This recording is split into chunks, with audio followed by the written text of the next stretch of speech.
அரசன் படம் என்னாச்சு? ஃபாரின்ல இருந்தாரு, இப்போ வந்துட்டாரு, எப்போ ஷூட் ஆரம்பிக்குது?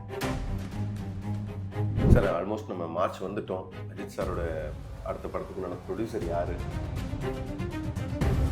ஆஜபலி சார் ரீசெண்டாக சொல்லியிருந்தாங்க 5 படம் வந்து ரஜினி சார் வந்து ஃபிக்ஸ் பண்ணியிருக்காரு அடுத்தடுத்த படம்ட்டு. யார் தான் சார் அந்த 5 டேரக்டரில் கெஸ்ட் டேரக்டர்? புக் மை ஷோவில் நடக்கிறது வந்து ஒரு ஸ்கேம். நான் ஓப்பனாக சொல்கிறேன், புக் மை ஷோ ஸ்கேம் கிடையாது. புக் மை ஷோவில் பண்ணுறவங்க ஸ்கேம் பண்ணுறாங்க.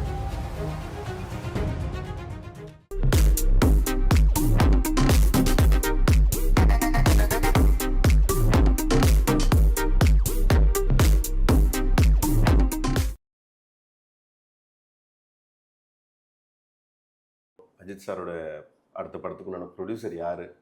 நிறைய பேர் சொல்லிட்டு இருக்காங்க, இப்போ ஷூட்டிங் ஆரம்பிக்க போகுது அப்படின்னு சொல்லிட்டு இருக்காங்க. ஆல்மோஸ்ட் ஃபைனலைஸ் ஆகிடுச்சு, பாம்பே சேர்ந்த ஒரு ப்ரொடியூசர் தான் அப்படின்னு சொல்கிறாங்க. ஒரு மிகப்பெரிய நிறுவனம் தான் ப்ரொடியூஸ் பண்ண போகிறாங்கன்னு சொல்கிறாங்க. ஆனால் அஃபிஷியலாக எதுவும் வரல நம்மளுக்கு. ஆனால் படம் ஆரம்பிக்க போது, மார்ச்லேருந்து ஷூட்டிங் ஆரம்பிக்க போது சொல்கிறாங்க. அவங்க அடுத்தடுத்த கட்டமாக அஜித் சார் எப்படி நீங்கள் சொல்கிறேன் பார்த்தீங்கன்னா, ஒரு படம் இல்லை 3 படம் ஃபைனலைஸ் பண்ணியிருக்காரு அப்படின்றாங்க. 64, 65, 66 3 படத்தை ஃபைனலைஸ் பண்ணியிருக்காரு. அதுக்கான டேரக்டர்ஸும் ஃபைனலைஸ் பண்ணியிருக்காரு. அதுக்கான தயாரிப்பாளர் டிஸ்கஷன் தான் போயிட்டுருக்கு. ஸோ என்னை பொறுத்தவரை வந்து நம்ம அடுத்தடுத்து அஜித் சாருடைய நிறைய படங்களை பார்க்க தான் போகிறோம். அவர் ரொம்ப பிஸியாக தான், அதாவது ஒரு சைடில் ரேசிங் இருந்தாலும் அடுத்த சைடில் வந்து 3 படங்கள் தொடர்ந்து பண்ணணும் அப்படின்ற எண்ணத்தில் தான் இருக்கார். தயாரிப்பாளருடைய ஒரு அரேஞ்ச்மெண்ட்ஸ் வந்துருச்சுன்னா அவர் தொடர்ந்து பண்ணுவார். அது வந்து அவருக்கான டேர்ம்ஸ் இருக்குது. அந்த டேர்ம்ஸை ஒத்து வர தயாரிப்பாளர் வந்தனா உடனே அனௌன்ஸ் பண்ணுவாங்க. அது பிறகு நான் ஸ்டாப் டேட் கொடுக்குறதா சொல்லியிருக்காரு. ஆஜபலி சார் ரீசெண்டாக சொல்லியிருந்தாங்க 5 படம் வந்து ரஜினி சார் வந்து ஃபிக்ஸ் பண்ணியிருக்காரு அடுத்தடுத்த படம்ட்டு. யார் தான் சார் அந்த 5 டேரக்டரில் கெஸ்ட் டேரக்டர்? இப்போது நடுவில் வந்து என்ன ஒருத்தர் கேள்வி கேட்டார், ரஜினி சாருடைய லாஸ்ட் படமாமா இது அப்படின்னு சொல்லிட்டு ஒரு படத்தை. நான் சொன்னேன், யார் உங்களுக்கு சொன்னார்? ரஜினி சார் 100 வருஷம் நடிப்பார் அப்படின்னு. அதாவது அவர் 100 வயசு வரை நடிப்பார். ஒரு அமிதாப் பச்சன் அவர்கள் வந்து 84 வயசில் நடிக்கும்போது ஏன் வந்து ரஜினி சார் நடிக்க மாட்டார் அப்படின்னு நான் சொன்னது. ஆர்ஜிபலி சார் அழகாக சொல்லிட்டார். ஆர்ஜிபலி என்ன சொன்னார், அவர் வந்து அடுத்த 5 வருடங்களுக்கு பிளான் பண்ணிட்டாருன்னா, அப்பா கேட்ட உடனே அப்பா நம்ம நினச்சது கரெக்டாக ஆகிடுச்சு, நான் சொன்னது தான் நடக்குது அப்படின்னு நினச்சிக்கிட்டேன். நான் என்ன சொன்னேன்னா, அவருடைய எனர்ஜிக்கு அவர் 100 வருஷம் நடிப்பார் அப்படின்னு சொன்னேன். அதுதான் நடக்க போகுது. அவர் தொடர்ந்து இளம் இயக்குநர்களை பயணிக்கணும்னு ஆசைப்படுறாரு. இப்போ நெல்சன் மாதிரி ஒரு இயக்குநரோட தொடர்ந்து அடுத்தடுத்த படம் பண்ணுறாருன்னா அப்போ எவ்வளோ விதத்தில் அவருக்கு அவர் சந்தோஷப்பட்டிருக்காருல. அதாவது இவரோட பயணிக்கிறது ரொம்ப ஈஸியாக இருக்குது அப்படின்னு சொல்லிட்டு. இப்போ அடுத்து சிபின்றதும் 2வது படமே. அப்போது அவருடைய கவனத்தில் பல பேர் இருப்பாங்க, இளம் இயக்குநர்கள் பல பேர் இருப்பாங்க. அவங்க யார் செட் ஆகுதோ அடுத்தடுத்து படம் பண்ணுவாங்க. ஐகானிக் படங்கள்லாம் இப்போ அடுத்ததாக வரப்போகிறது ஒரு ஐகானிக் படம், 175வது படம். அது டெஃபினட்டாக ஒரு மிகப்பெரிய இயக்குனர் தான் இருக்கும். அது என்னன்னு சொல்கிறது நம்மளுக்கு வெயிட் பண்ணி பார்க்கலாம். மிகப்பெரிய இயக்குனர்னா அவருக்கு ஒரு ட்ரீம் இருக்கும்ல, இந்த படத்தை பண்ணால் நம்மளுக்கு 175th படமாக இருக்கணும். அடுத்து இருக்குமோ தெரியல, யாராவது இருக்கலாம். நம்ம நடுவில் ஒரு பெரிய ரூமர்லாம் போச்சு இல்லை, தனுஷ் சார் வந்து ஒரு கதை பிச் பண்ணியிருக்கேன். ஏன் தனுஷ் சார் இருக்கக்கூடாது? நினைச்சு பாருங்க. ஏன்னா தனுஷ் ஒரு நல்ல தேர்ந்த இயக்குனர். ஸோ அவரும் ஒரு ஃபேன் பாய் கூட. ஸோ யாரும் இருக்கலாம், அது நம்ம சொல்ல முடியாது. நம்ம என்ன சொல்ல வரேன்னா, அவருடைய 175th ஃபிலிம் வந்து ஒரு ஐகானிக் படமாக இருக்க போகுது. அப்போ அது வந்து மிகப்பெரிய படம். இப்போ 174 வரையும் நம்ம பார்த்துட்டோம். அடுத்தது 175 படம் வரணும். அது யார் அப்படின்றது அவ்வளோ ஈஸியாக ரஜினி சார் டிசைட் பண்ண மாட்டார். ஆனால் 176, 177 டிசைட் பண்ணுவார். ஏன்னா 175ன்றது ஒரு ஐகானிக் படம். இப்படி பல விஷயங்கள் நம்ம பார்க்க தான் போகிறோம் ரஜினி சார்.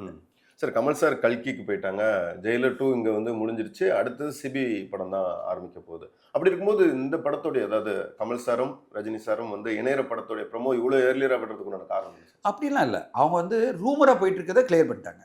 ரூமராக நிறைய பேர் வருவாங்களா, சேருவாங்களா, படம் பண்ணுவாங்களா, படம் பண்ண மாட்டாங்களா, யார் இயக்குனர், இப்படி நிறைய ரூமர் போகுது இல்லை. எப்பவுமே இந்த ரூமரை வந்து கட் பண்ணுறது பெட்ரு இண்டஸ்ட்ரியில். ஆமாம் படம் பண்ணுறோம், இவங்க தான் இயக்குனர், பார் ஒரு ப்ரொமோ போட்டோம், இப்படிப்பட்ட படம் தான் நாங்கள் பேர் இப்படி பண்ணுறோம் அப்படின்னு சொல்லிட்டா இப்போ எல்லாரும் டப்புன்னு முடிஞ்சிச்சு இல்லை. 2வது இதை ஸ்பெக்குலேஷன்லாம் ஸ்டாப் பண்ணிடும். இப்போ ரஜினி சார்கிட்ட போய் அப்ரோச் பண்ணாங்கன்னா யாராவது, அடுத்து என்ன படம் சார், இப்போ 174 வந்து நீங்கள் இது 73 பண்ணுறீங்க, சிபியோட கமல் சாருக்காக பண்ணுறீங்க, அடுத்த படம் எங்களுக்கு பண்ணுங்களேன் அப்படின்னு கேட்கறது முடியாது இல்லை. இப்போது அவர்கிட்ட சொல்லுவார், ஏங்க 3 படம் லைனப்பில் இருக்குது, ஒரு படம் ஜெயிலர் 2 வரணும், அடுத்தது சிபி படத்தை நடிக்கணும், அடுத்தது கமல் சாரோட சேர்ந்து பண்ணணும், இத்தனை படம் எனக்கு இருக்கும்போது நான் உடனே எது கமிட் பண்ணணும், அடுத்து அவருக்குன்னு ப்ரியாரிட்டி இருக்குல்ல. ஸோ அதனால் இந்த ஸ்பெக்குலேஷன்லாம் என் பண்ணுறதுக்கு இவங்க வந்து ப்ரொமோட் இருக்காங்க தவிர மற்றபடி எதுவும் கிடையாது. நிறைய பேர் வந்து அரசியல் அது எதுன்னு சொல்கிறாங்க. இப்போ அரசியல் காரணத்துக்காக விடுறாங்கன்னா, அது ரஜினி சார் எல்லாருக்குமே தெரியும். ரஜினி சார் எல்லாருக்கும் வேண்டப்பட்டவர். அவர் பிஜேபிக்கும் வேண்டப்பட்டவர், ஏடிஎம்கே வேண்டப்பட்டவர், டிஎம்கே வேண்டப்பட்டவர், கமல் சாருக்கும் வேண்டப்பட்டவர். அதாவது மக்கள் நீதி மையத்துக்கும் அவர் வந்து யாருக்குமே இல்லை. அதை விட நாம் தமிழர் கட்சிக்கும் அவர் பிடிக்கும். அவர் வந்து சீமான் அவர்களையும் பாராட்டுவார். ஸோ அவரை பொறுத்தவரை ஒரு நியூட்ரலாக எல்லாரும் ரசிக்கிற ஒரு மனிதர். அதனால் அவர் இந்த கட்டத்துக்குள்ளே வரமாட்டார். அதாவது இந்த இதுக்காக தான் அவர் வந்து சப்போர்ட் பண்ணிட்டாரு, இது வந்து அரசியல் ரீதியாக ஒரு சப்போர்ட்டாக மாறுன்றதெல்லாம் குக்டப் ஸ்டோரிஸ். டைமிங் இருக்கலாம், டைமிங் ஒரு கட்சிக்கு பெனிஃபிட்டாக மாறலாம், இல்லைனா ஒரு பர்டிகுலர் இதுக்கு பெனிஃபிட்டாக மாறலாம். ஆனால் அவரை பொறுத்தவரையும் ப்ரொமோ பண்ணி அனௌன்ஸ் பண்ணிடலான்றது வந்து அவர் பாயிண்ட்டு. பண்ணிட்டா வேலை முடிஞ்சிருச்சு. இப்போ நம்ம ஷூட்டிங் போகும்போது போய்க்கலாம், எல்லாருக்கும் தெரிஞ்சிருச்சு, அவ்வளோதான். கேஎச் இன்னும் ஆர்கே ரீயூனியன், அவ்வளோதான் முடிஞ்சிருச்சு. யாருமே பேச மாட்டாங்களா அடுத்தது. சார் நிறைய படங்கள் வந்து எடுத்து இன்னும் வந்து ஓடிடியில் செல் ஆகாததுனாலே வந்து பார்த்தீங்கன்னா தியேட்டருக்கு வராமல் இருக்கு. அதில் எப்போ தான் வரப்போகுது? இப்போ எல்ஐகேவாக இருக்கலாம், கருப்பாக இருக்கலாம், அண்ட் ட்ரெயினாக இருக்கலாம், அப்படின்னு நிறைய படம் சொல்லிக்கிட்டே போகலாம். இப்போது நிறைய டெவலப்மெண்ட் அப்படின்னா ஒரு டிசம்பர் வந்ததுன்னு வச்சுங்களேன், மல்டிநேஷனல் கம்பெனியில் வந்து பட்ஜெட் ஓப்பன் ஆகுது. சென்னையில் ஓப்பன் ஆகும்போது உடனே படங்களை வாங்க ஆரம்பிப்பாங்க. இப்போ நீங்கள் சொல்கிற பல படங்கள் வந்து நெகோசியேஷன் போயிட்டு இருக்கு. இப்போ கருப்பு வந்து ஆல்மோஸ்ட் ஃபைனலைஸ் ஆயிடுச்சு. இது வந்து ஏப்ரலா மே அப்படின்றத அவங்க அனௌன்ஸ் பண்ணுவாங்க. ஆல்மோஸ்ட் சொல்லிட்டாங்க, எலெக்ஷன் பிறகு வருதுன்னு அவங்க கன்ஃபார்ம்டாக சொல்லிட்டாங்க. இனிமேல் எந்த மாற்றம் இல்லை. இப்போ அதே மாதிரி நீங்கள் வந்து பார்த்தீங்கன்னா, இப்போ எல்லாமே சொல்லுவாங்க, இப்போ வந்து மிஸ்டர் எக்ஸ் வரல, சர்தார் 2 வரல, இப்படியெல்லாம் லிஸ்ட்டில் போடுவாங்க. அந்த எல்லா படங்களும் ஓடிடி முடியுது. எல்லாமே ஆல்மோஸ்ட் இண்டஸ்ட்ரி ஃபுல்லாக என்ன டாக்னா ஆல்மோஸ்ட் இது வந்து ஓடிடி முடிஞ்சிடும், இந்த படங்கள்லாம் மே ஜூனில் வந்துடும் அப்படின்னு. ஸோ எல்லா படங்களுமே ஒரு பட்ஜெட் ஓப்பன் ஆகும்போது தான் ஓடிடி நிறுவனம் வந்து ஒரு இன்ட்ரெஸ்ட் காமிப்பாங்க. இப்போ பட்ஜெட் இருந்தால் பார்த்தீங்கன்னா இந்தியன் கம்பெனிஸ்க்கு வந்து ஏப்ரல்லேருந்து ஓப்பன் ஆகும், மல்டிநேஷனலுக்கு வந்து ஜனவரிலேருந்து ஓப்பன் ஆகும். இப்போ அதனால தான் இப்போ வாங்குறாங்க நிறைய படங்களை. இப்போ மல்டிநேஷனல் அமேசான் இருந்தாலும் சரி, நெட்ஃப்ளிக்ஸ் இருந்தாலும் சரி, ஹாட் ஸ்டார்லாம் பார்த்தீங்கன்னா உடனே இப்போ வாங்க ஆரம்பிக்கிறாங்க. அதே நீங்கள் வந்து ஜி எல்லாம் எடுத்தீங்கன்னா ஏப்ரல்லேருந்து நிறைய வாங்குவாங்க. அவங்களே சொல்கிறாங்க ஏப்ரல்லேருந்து பட்ஜெட் ஓப்பன் ஆகும், நான் நிறைய படங்களை வாங்குறேன் அப்படின்னு சொல்கிறாங்க. அப்போது எல்லாமே ஒரு ஆப்பர்ச்சுனிட்டி தான். அதை ஏப்ரல்லேருந்து அவங்க எத்தனை படம் வாங்குவாங்களோ அதில் நம்ம படம்லாம் வந்து நிற்கும். அவங்க கண்டென்ட் பார்ப்பாங்க. அவங்க வந்து அதுக்காக வந்து போகிற வர படத்தெல்லாம் வாங்க மாட்டாங்க. அவங்க ஒரு படத்தை பார்த்து அவங்களுக்கு பிடிச்சிருந்ததுன்னா சரி இந்த ஸ்லேட்டில் எடுத்துக்கலாம், நம்மளுக்கு உடனே கிடைக்குது இல்லை, படம் ரெடியாக இருக்குது, ரிலீஸ்ன்றதை நம்ம டிசைட் பண்ணலாம்ல அப்படின்னு சொல்லிட்டு. ஸோ இப்போ நிறைய நீங்கள் சொல்கிற பல படங்கள் இப்போ இந்த ஸ்லாட்டில் வந்துடும், எல்லாமே ரிலீஸ் ஆகிடும். இட்ஸ் ஆல் அபவுட் 2 தான். ஒன்று அவங்ககிட்ட பட்ஜெட் இருக்கணும், ரெண்டாவது நம்ம ப்ரைஸ் கரெக்டாக இருக்கணும். கரெக்டுங்களா? நம்ம வந்து ஏதோ ப்ரைஸ்க்கு டெஸ்பரேட்டாக வைக்க முடியாது, நம்மளுக்கும் ப்ரைஸ் செட் ஆகணும்ல. ஸோ அதனால் ரெண்டுமே கூடி வரும்போது எல்லா வியாபாரம் முடிஞ்சிடும், எல்லா படங்களும் வந்துடும். பாசிட்டிவாக இருக்கலாம். எல்லாருமே சொல்லுவாங்களே நல்லதே நடக்கும், பாசிட்டிவாக இருங்க அப்படின்ற மாதிரி நம்ம சொல்லிடலாம். இண்டஸ்ட்ரி பாசிட்டிவாக நடக்கும்னு நம்பிக்கையோடு இருப்போம். சார் புக் மை ஷோ வந்துட்டு ரீசெண்டாக ஒரு பெரிய இதில் என்ன கிரிட்டிசிசம் வந்துச்சு. நீங்கள் சொல்கிறது ரிவ்யூஸ் தானே. இப்போ வந்து பல படங்கள் வந்து தெலுங்கு சினிமாவும் சரி, இந்தி சினிமாவும் சரி பிளாக் பண்ண ஆரம்பிச்சிட்டாங்க. என்னன்னா புக் மை ஷோவில் நடக்கிறது வந்து ஒரு ஸ்கேம். நான் ஓப்பனாக சொல்கிறேன், புக் மை ஷோ ஸ்கேம் கிடையாது, புக் மை ஷோவில் பண்ணுறவங்க ஸ்கேம் பண்ணுறாங்க. என்னென்னா நீங்கள் ஒன்றுமே இல்லை, இப்போ வந்து நடுவில் ஏஜென்சியாக நீங்கள் வந்து ஸ்டார்ட் பண்ணிங்கன்னா நீங்கள் ஒரு 1000 டிக்கெட்டை வாங்கிட்டு 1000 டிக்கெட்டை குரூப்பாக வாங்கக்கூடாது, தனித்தனியாக வாங்கிட்டு அந்த 1000 டிக்கெட்டும் ஷோ முடிஞ்சவொடனே நீங்கள் ரேட்டிங் போடலாம். இப்போ என் படத்தை நீங்கள் கில் பண்ண வச்சிங்களேன், நீங்கள் ஒன்றுமே கிடையாது, 1000 டிக்கெட்டை நீங்கள் வாங்கிட்டு 1000 ரேட்டிங் ஒன்று போட்டிங்கன்னா என் ரேட்டிங் காலி. ஏன்னா நீங்கள் டிக்கெட்டை வாங்காமல் போட முடியாது ரேட்டிங். புக் மை ஷோவில் என்ன அவங்க சிஸ்டம் ரோபஸ்ட் தான் இருக்குது. ஆனால் அவங்களால கண்ட்ரோல் பண்ண முடியாத ஒரே விஷயம் என்னென்னா 1000 டிக்கெட்டை வந்து 1000 நம்பரில் வாங்குறாங்க.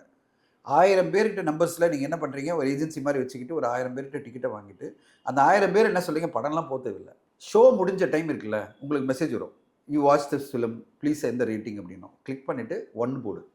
இப்போ 1000 பேர் 1 போட்டால் அந்த படம் என்ன ஆகும்? நார்மலாக எல்லாரும் 6-7 போடுறாங்க. சப்போஸ் அந்த படம் டீசெண்டாக இருக்குது வச்சிங்களேன், 6-7 போட்டாங்க. இந்த 1000 பேர் 1 போட்டால் அந்த ரேட்டிங் என்ன ஆகும்? ஆவரேஜில் it will come down to 2-3. 2-3 வந்தால் உங்களுக்கு வியாபாரமே ஆகாது. எங்கே ஓடிடியாக இருந்தாலும் சரி, சேட்டலைட் இருந்தாலும் சரி, என்னங்க அது 2-3 ரேட்டிங் இருக்குது இந்த படத்துக்கு புக் மை ஷோவில். அதை விட முக்கியமாக அந்த சாட்டர்டே சண்டே பார்க்கணும்னு நினச்சவங்களாம் பார்க்க மாட்டாங்க. என்னங்க 2-3 ரேட்டிங் இருக்குது, இந்த படம்லாம் எவன் போய் பார்ப்பான் அப்படின்னு வந்துடும். இந்த ஸ்கேம் வந்து ரொம்ப பெருசாக போயிட்டுருக்கு, பர்டிகுலரி ஃபேன் வார் இருக்கிற படங்களுக்கு. இது வந்து எல்லா படங்களும் கிடையாது. நம்மளுக்கு எனிமினா நம்மளுக்கெல்லாம் சின்ன சின்ன படங்கள் யாரும் எனிமி வந்து பிடிக்க போகிறதில்ல. ஆனால் பெரிய படங்களுக்கு ஸ்டார் வார் நிறைய இருக்கும். இப்போ இந்த ஸ்டாரை பிடிக்காத ஒரு குரூப் என்ன பண்ணோம், 1000 பேர் சேர்ந்துக்கிட்டு அந்த ரேட்டிங் வந்து கம் பண்ணி புல் டவுன் பண்ணுறாங்க. இதை நான் வந்து தொடர்ந்து தமிழ்லேயே பார்த்துட்ருக்கேன். தெலுங்கில் ரொம்ப பெருசாக இருந்தது. அப்போ என்ன பண்ணிட்டாங்க, தெலுங்கில் எல்லாரும் சேர்ந்துட்டு ஐப்ளெக்ஸ்னு ஒரு நிறுவனத்துக்கிட்ட போயிட்டு அவங்க என்ன பண்ணிட்டாங்க, கோர்ட்டில் ஆர்டர் வாங்க ஆரம்பிச்சு. கோர்ட் ஆர்டர் என்னன்னா ரேட்டிங்கை பேன் பண்ணுங்க, ஆடியன்ஸ் வந்து படம் பார்த்துட்டு கமெண்ட்ஸ் போடலாம், ரேட்டிங் பண்ண முடியாது. இப்போ என்ன ஆயிடுச்சு, வேறு வழி இல்லை, புக் மை ஷோக்கு ஆர்டர் வந்துருச்சு, கோர்ட் ஆர்டர். 3 படத்தை அவங்க வந்து ரேட்டிங் பண்ணல. நம்ப மாட்டீங்க, இந்த சங்கராந்திக்கு வந்த படத்தில் 5 படத்தில் 3 படத்துக்கு வந்து ரேட்டிங் பேன் பண்ணாங்கல்ல, அந்த 3 படமும் வணிக ரீதியில் வெற்றி. ஆனால் ரேட்டிங் வந்து பேன் பண்ணாத ராஜா சாஹிபுக்கு வந்து மோசமான ரேட்டிங்கு, படம் ஃப்ளாப்பு, படமும் ஆவரேஜ். அது ஓகே, பட் ஆனால் ரேட்டிங் என்னாச்சுன்னா பயங்கரமான லோயஸ்ட் ரேட்டிங் ராஜா சாஹிப்க்கு. எல்லாரும் போட்டு தீத்திட்டானுங்க. இப்போ என்ன ஆயிடுச்சு, அதுக்கு எதிராக இருக்கிற ஒரு குரூப் ஃபுல்லாக தீத்தி அந்த படத்தை காலி பண்ணிட்டாங்க. அதை விட அடுத்ததாக வந்து ரவிதேஜா படத்துக்கு இதே மாதிரி மோசமான ரேட்டிங் கொடுத்துட்டானுங்க. இப்போ தெலுங்கு சினிமா வேக்கப் ஆயிடுச்சு, ஐயோ இனிமேல் விடக்கூடாது, நம்ம வந்து ரேட்டிங்கை பேன் பண்ணிவிடுவோம் அப்படின்னு சொல்லிட்டு. இப்போ கூட பார்த்தீங்கன்னா அதே மாதிரி இந்தி சினிமா ஆரம்பிச்சிட்டாங்க, கன்னட சினிமா ஆரம்பிச்சிட்டாங்க, இப்போ தமிழ் சினிமாவில் ஆரம்பிக்கிறோம். இப்போ தமிழ் சினிமாவில் நம்ம பண்ணியாகணும். பெரிய ஆர்டிஸ்ட் நடிச்ச படங்களுக்கு நீங்கள் சின்ன படத்துக்கெல்லாம் பண்ண தேவையில்லை. சின்ன படத்துக்கெல்லாம் இதெல்லாம் வந்து அந்த ரேட்டிங் தான் ப்ளஸ்ஸாக மாறும். நீங்கள் அதை போய் விட்டிங்கன்னா அப்புறம் அதுவும் இல்லாமல் போய்டும் நம்மளுக்கு. பெரிய படங்களுக்கு இந்த ரேட்டிங்னால ப்ளஸ் கிடையாது, அவங்க கண்டிப்பாக வந்துட்டு போகிறாங்க படத்துக்கு. அந்த படங்களுக்கு கண்டிப்பாக ஆர்டிஸ்ட் பேஸ் படங்களுக்கு நீங்கள் ரேட்டிங்கை பேன் பண்ணிட்டீங்கன்னா உங்களுக்கு நல்லது. இப்போ என்னென்னா இதுக்கு வந்து ஐப்ளெக்ஸ் வந்து கவர்மெண்ட் ஆர்டர், அதாவது கோர்ட் ஆர்டர் வாங்கிறதுக்கான பிளான்லாம் வச்சுட்டு எவ்ரி படங்கள் நம்மளை பிச் பண்ணுறாங்க. இப்போ தமிழ்லேயே நான் வந்து நிறைய பெரிய தயாரிப்பாளருக்குலாம் சொல்லிட்டேன், சார் ஐப்ளெக்ஸை வந்து காண்டாக்ட் பண்ணிவிட்டு நீங்கள் அந்த கோர்ட் ஆர்டரை வச்சு நீங்கள் வந்து பேன் பண்ணிக்கலாம். இப்போ பேன் பண்ணால் புக் மை ஷோ ஓகேன்றாங்க, எங்களுக்கு பிரச்சனை இல்லை, எங்களுக்கு இது தேவையில்லாத தலைவலி. இந்த ரேட்டிங்ன்றதே ஒரு பெரிய தலைவலியாக இருக்குது, நீங்கள் வந்து பேன் பண்ணீங்க, நீங்கள் எந்த கோட் ஆர்டர் வாங்கியிருந்தீங்கன்னா நாங்கள் டக்குன்னு ஸ்டாப் பண்ணிடுறோம். ரிவ்யூஸ் மட்டும் போட்டுக்கலாம், கீழே ரிவ்யூஸ் கமெண்ட்ஸ் போடலாம், ஆனால் ரேட்டிங் வரக்கூடாது. அரசன் படம் என்ன ஆச்சு? ஃபாரின்ல இருந்தாரு, இப்போ வந்துட்டாரு, எப்போ ஷூட் ஆரம்பிக்குது? அரசன் மார்ச்ல ஷூட்டிங் அவங்களே சொல்லிட்டாங்க. இப்போ இவரே சொன்னார், தாவண சாரே சொன்னார், இப்போ சமீபத்தில் தான் ஒரு இதில் சொல்லியிருக்காரு, எல்லாருக்குமே தெரியும். சி, நான் வந்து வெற்றிமாறன் சார் நல்ல பழக்கம், நிறைய பேசியிருக்கேன், அவர்கிட்ட நான் பழகியிருக்கேன். நீங்கள் வந்து அவரை ஒரு கட்டத்துக்குள்ளே வச்சுட்டு ஒரு சிம்பிளான ஒரு படம் எடுக்கிறோம், அந்த படத்தை என்ன ஆரம்பித்து உடனே முடிச்சு கையில் கொடுத்துருங்க, காப்பி சுட சுட தோசை சுட்டு கொடுக்குன்ற மாதிரிலாம் அவர் கேட்க முடியாது. அவர் வந்து ஒரு படைப்பாளி, ஒரு கிரியேட்டர். அந்த கிரியேட்டருக்கு வந்து அவருடைய படைப்புகள் எல்லாமே ஐகானிக் படைப்புகளாக மாறும். அப்போ அவருக்கான தாட் ப்ராசஸ் வேறு. The way we create cinema is very different than normal படம் கிரியேஷனை விட. அப்போ அவருடைய ப்ராசஸில் என்னென்னா, ஒரு படைப்பையும் நான் வந்து உருவாக்கும் போது எனக்கு தோணிகிட்டே இருக்கிற விஷயங்களை நான் இன்க்ளூட் பண்ணுறேன். நான் பவுண்ட் ஸ்கிரிப்ட் வச்சு ஷூட்டிங் போகல. இதுக்கு ஒத்து வரலன்னா வேண்டாம், படம் பண்ண வேணாம். அவர் வந்து யாரையும் ஃபோர்ஸ் பண்ணலையே, என் கூட படம் பண்ணுங்க அப்படிலாம் சொல்லி. இந்த டேர்ம்ஸ் அண்ட் கண்டிஷன்ஸில் வந்தால் நம்ம படம் பண்ணணும்னு அவர் போகிறாரு. இப்போ அவரை பொறுத்தவரை வந்து எந்த படம் வருதோ அந்த மாதிரி படத்தை எடுத்து பண்ணும்போது அவங்கள்ட்ட முதல்ல ஆர்டிஸ்ட்கிட்டையும் ப்ரொடியூசர்கிட்ட சொல்லிடுறாரு, சார் என் ப்ராசஸ் இப்படி தான், இந்த ப்ராசஸில் நான் வந்து ஐட்ரேஷனில் தான் பண்ணுவேன். ஐட்ரேஷனாக அவர் எடுத்து பார்ப்பேன், அது பிறகு அதில் மாற்றங்கள் பண்ணுவேன், கதையில் வந்து சில கேரக்டர்ஸை கொண்டு வருவேன். இல்லைனா முதல்லையே வந்து விஜய் சேதுபதி சாரை கொண்டு வரல, அப்புறம் எப்படி சடனாக விஜய் சேதுபதி கொண்டு வர்றாரு. கதை உருவாகும் போது அவருக்கு தோணுது, இந்த இடத்துல விஜய் சேதுபதி இருந்தால் நல்லா இருக்கும்ல, டக்குன்னு விஜய் சேதுபதி கேட்கணும், அவர் உடனே ஓகேன்றார். பட் திடீர்னு சமுத்திரக்கனி வரணுன்றார், அது வந்து பிளான்ல இல்லை. திடீர்னு பார்த்தா சமுத்திரக்கனி வரணுன்றார், கண்டிப்பாக அமீர் சார் இருப்பார். இப்படி அவருடைய கதையில் வந்து மாந்தர்கள் எப்படி வராங்க அப்படின்றது அவருடைய கதையினுடைய போக்கு பொறுத்து இருக்குது, அதை எப்படி எடுக்கிறான்னு பொறுத்து இருக்குது. அப்போது ஈஸ் லைக் அ சிற்பி. சிலை செதுக்கும் போது தான் அவர் வந்து ஒரு மாடலை வச்சு செதுக்கல, அவர் வந்து ஒரு சிலையை செதுக்கும் போது அது எப்படிலாம் உருவாகுதோ அதுக்கேற்ற மாதிரி அவர் பண்ணிட்டு வர்றாரு. அந்த ப்ராசஸில் நம்ம கேள்வி கேட்டுட்டு அவர் அப்டேட் கேட்டுட்டு அவரை டார்ச்சர் பண்ணக்கூடாது தான் என்னோட பாயிண்ட்டு. நான் அவர் வந்து எதுவுமே கேட்க மாட்டேன். நான் இப்போ பார்க்கும்போது எப்படி சார் வந்துட்டு நல்லா ஓகே குட் அவ்வளோதான். ஏன் சார் டிலே ஆகுது, எப்படி போவீங்க, எத்தனை நாள் எடுக்கும், இதெல்லாம் அவர்கிட்ட கேட்டோம்னா அவர் கண்டிப்பாக நம்மளை வந்து ரசிக்க மாட்டார். அவர் வந்து ஏங்க என்னோட ப்ராசஸ் தெரிஞ்சு ஏங்க இப்படி கேட்குறீங்கன்னு நினைப்பார்ல.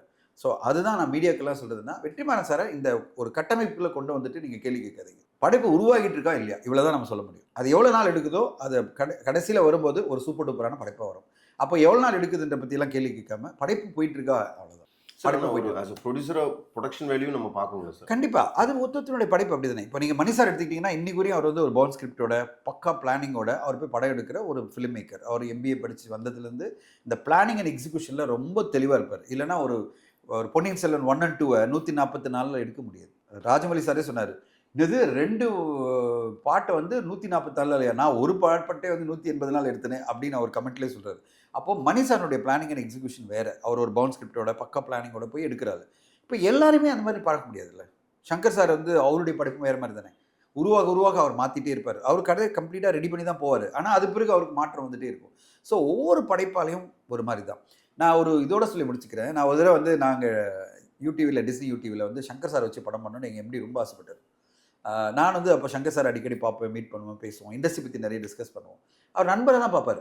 நான் வந்து அவர் அப்ரோச் பண்ணதே இல்லை, எங்கள் நிறுவனத்துக்கு ஒரு படம் பண்ணுங்கன்னு. எங்கள் MD சொன்ன பிறகு நான் போயிட்டு சங்கர் சாரை மீட் பண்ணி, சார் மீட் பண்ணணுன்னா மேனேஜர் வாங்க சார் உங்களை எப்போனாலும் வர சொல்லுவார்னு. நேராக போய் உட்காந்துட்டு சொல்லுங்கள் தரஞ்சன், திடீர்னு பார்க்கணும் சொன்னீங்களே. இல்லை சார் நேற்று MD சொன்னார் நம்ம சங்கர் சாரோட ஒரு படம் பண்ணலாம் சொன்னார். சார் தரஞ்சன் நம்ம ஃப்ரெண்ட்ஸாகவே இருந்துக்கலாம் அப்படின்னாரு. நான் சொன்னேன் ஏன் சார் அப்படின்னேன். நல்லா ஞாபகம் இருக்குது, நீ வந்து உடனே பவுண்ட் ஸ்கிரிப்ட் கேட்ப, அடுத்தது பிளான் கேட்ப, நம்பர் ஆஃப் டேஸ் கேட்பேன், பட்ஜெட் கேட்பேன், ஓகே, இதெல்லாம் கேட்டு அக்ரிமெண்ட் போட சொல்வேன். இந்த அக்ரிமெண்ட்டில் இதை தாண்டி போச்சுன்னா கிளாஸஸ் எல்லாம் போடுவேன். இதுக்கெல்லாம் நான் ப்ரிப்பேர்ட் இல்லை. ஏன் way of making is very different தனஞ்சு. நான் அப்படி பண்ண மாட்டேன். எனக்கு வந்து பட்ஜெட்டு இதுதான் பட்ஜெட் அப்படின்னு ஒரு மைண்ட் செட்டோட என்னால் படம் பண்ண முடியாது. கிரியேஷனில் எனக்கு தேவைப்படுற பட்ஜெட் நீங்கள் கொடுத்தாகணும். திடீர்னு எனக்கு தோணும் இத்தனை இது வேணும்னு நினைப்பேன். அது நீங்கள் வந்து பட்ஜெட்டில் இல்லைன்னு சொன்னீங்கன்னா எனக்கு டிஸ்டர்ப் ஆகும். அதனால் நம்ம நல்ல ஃப்ரெண்ட்ஸாக இருந்துக்கலாம் அப்படின்னாரு பாருங்க. அப்படியே ஓடி வந்துட்டு எங்கள் MD கிட்ட சொன்னேன், சார் அவரெல்லாம் நம்ம தூரத்துலேருந்து நம்ம ரசிச்சிருவோம், உள்ளுக்குள்ளே போவானா அப்படின்னு நான் சொன்னேன். அவரை ஓப்பனாக சொன்னதை நான் அப்படியே சொன்னேன். இன்றைக்கு வரையும் நான் அவரை பார்த்துட்டு இருக்கேன், பேசிகிட்டு இருக்கேன். அவர் வந்து அடுத்த படைப்பெல்லாம் என்கிட்ட பேசுவார்.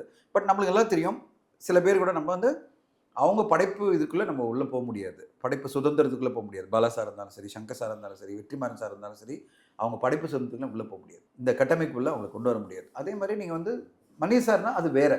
நீங்கள் அவர்கிட்ட கேள்வியே கேட்க வேணாம். அவர் இத்தனை நாள் சொல்லுவார், அத்தனை நாளில் முடிச்சிடுவார். பட்ஜெட்னா பட்ஜெட்டுக்குள்ளே முடிப்பார். ஏன்னா அது அவருடைய வே ஆஃப் பிளான் வேறு. பல இயக்குநர்கள் வந்து இந்த மாதிரி பல இதுக்குள்ளே வருவாங்க. அதனால் வந்து இந்த கட்டமைப்புக்குள்ளே வராமல் நம்ம எப்படி பார்க்கணுன்னா, ப்ரொடியூசர்ஸ் அதுக்கு ரெடியாக இருந்தால் தான் இந்த மாதிரி இயக்குநர்களை பயணிக்கும். என்கிட்ட எப்படி சங்கர் சார் ஓடி போயிட்டு சொன்னார்ல, அது மாதிரி நம்ம வந்து நம்மளால் இவங்களோட பயணிக்க முடியாதுன்னா நம்ம ஒதுங்கி நின்று அவங்க படங்களை பார்த்து நம்ம வந்து அப்ரிஷியேட் பண்ணிட்டு போயிடணும். நான் இந்த மாதிரி ஒரு அம்பிஷியஸ் படம் பண்ண ரெடியாக இருக்கேன், இந்த இயக்குனரோட பயணிக்கணுன்றது என்னோட ட்ரீம் அப்படின்னா இதை பற்றியெல்லாம் பேசக்கூடாது. இந்த பட்ஜெட் பற்றியோ இது டிலே ஆகிறத பற்றியோ நம்ம பேசக்கூடாது தான் என்னோட பாயிண்ட். ரொம்ப நன்றி சார், நிறைய கருத்துக்களை தெரிவிச்சதுக்கு நன்றி.